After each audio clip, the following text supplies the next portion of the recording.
Good morning, friends. This morning course is cultivation to the mind is as good or just like food to the body. I repeat, cultivation to the mind is as good as food to the body or as necessary as food to the body. Cultivation to the mind is as necessary as food to the body. This phrase is attributed to the Roman philosopher Cicero and echoed by thinkers like Dr. B.R. Ambedkar. This means that intellectual and moral growth is just as vital to our inner survival and health as physical nourishment is to our physical survival. I repeat, this means intellectual and moral growth is just as vital to our inner survival and health as physical nourishment is to our physical survival. Friends, as food is necessary for the survival of the body, in this similar way, intellectual growth is indispensable for the survival of mind and soul. The core meaning of this idea is that physical and mental substances go hand in hand. Food keeps the physical body alive, active, and strong. Without it, body weakens and fails. In this similar way, cultivation of good ideas, cultivation of thought in the mind means learning, reflection, reading, and critical thinking that keeps the intellect and character alive and functioning. We should always try to keep thinking critically, creatively, and develop concept and ideas about how life can be realistic, relevant, and productive, because human being is born to contribute to the society. Right from time immemorial, people who have been in India have always contributed philosophically, educationally, spiritually, intellectually. Swami Vivekananda, you know, strengthened the soul of the people by creating new concept of ideas in education, in learning, in the faith and belief of religious intellect. The people that time were not as intellectually aware as they are today. So, Swami Vivekananda, Ramakrishna Paramahansa, they went on,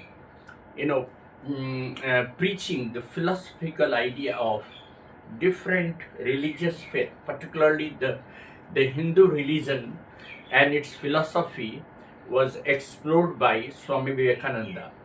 And the core idea of any intellectual cultivation is we have to learn.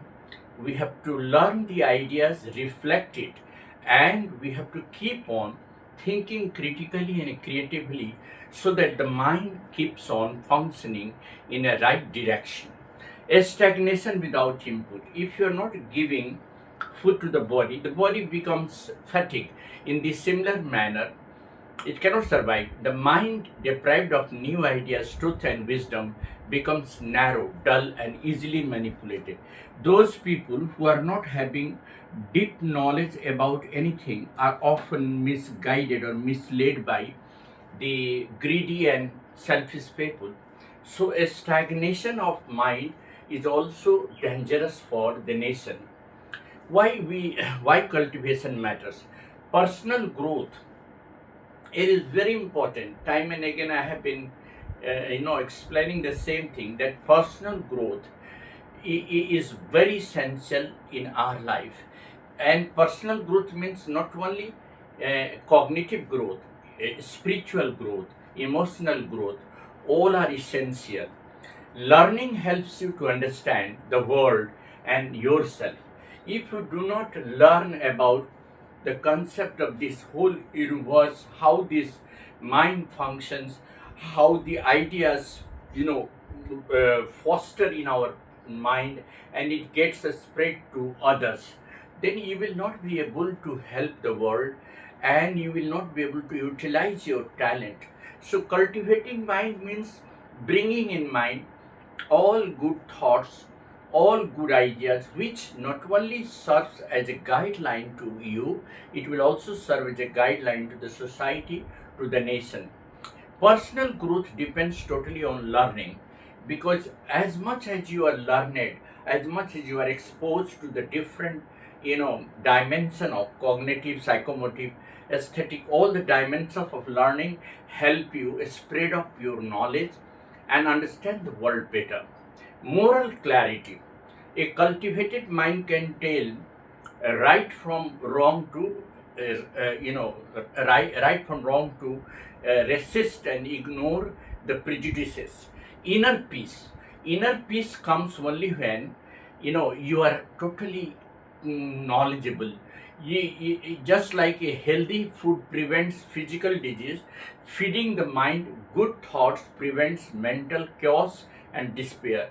We can read more about this through you know, Ramakrishna Paramahansa's philosophy of how we can enlighten our mind.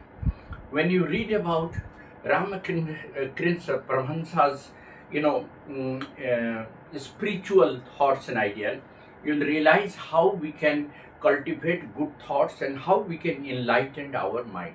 In this similar manner, in institutions also, some sorts of spiritual discussion must be taken time and again, maybe fortnightly, because spirituality brings among the children a sense of awareness to cultivate good ideas in mind and good thoughts in mind, because values come only when you are cultivating good thoughts in mind.